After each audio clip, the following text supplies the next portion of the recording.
নমস্কার, চ্যানেল রূপা মুখার্জিতে আপনাদের সকলকে স্বাগত জানাই। সুপ্রিম কোর্টে ডিএ মামলার পরবর্তী গুরুত্বপূর্ণ শুনানি নির্ধারিত হয়েছে 23 জুলাই 2026।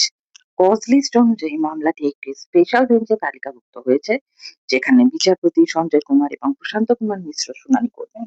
এটি একটি মিসলেনিয়াস হিয়ারিং হিসেবে তালিকাভুক্ত হয়েছে, অর্থাৎ মামলার পরবর্তী অগ্রগতি ও প্রয়োজনীয় বিষয় নিয়ে আদালত আলোচনা করবে।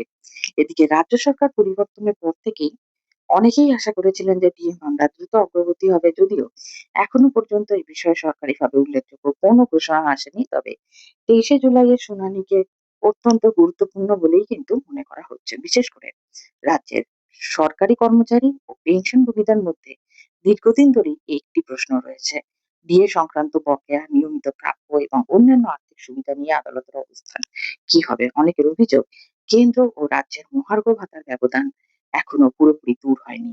একই সঙ্গে কনজিউমার প্রাইস ইন্ডেক্স বা মূল্যবৃদ্ধির ভিত্তিতে প্রাপ্য সুবিধা নিয়েও বিভিন্ন মহলে আলোচনা চলছে।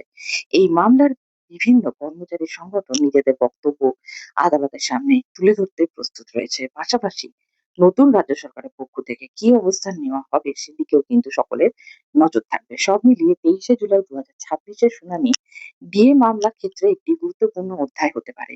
তবে চূড়ান্ত সিদ্ধান্ত আদালতের শুনানি ও পরবর্তী নির্দেশের উপরই নির্ভর করবে। শুনানির পর যে কোনো গুরুত্বপূর্ণ আপডেট প্রকাশিত হলে তা আপনাদের সঙ্গে দ্রুত শেয়ার করা হবে।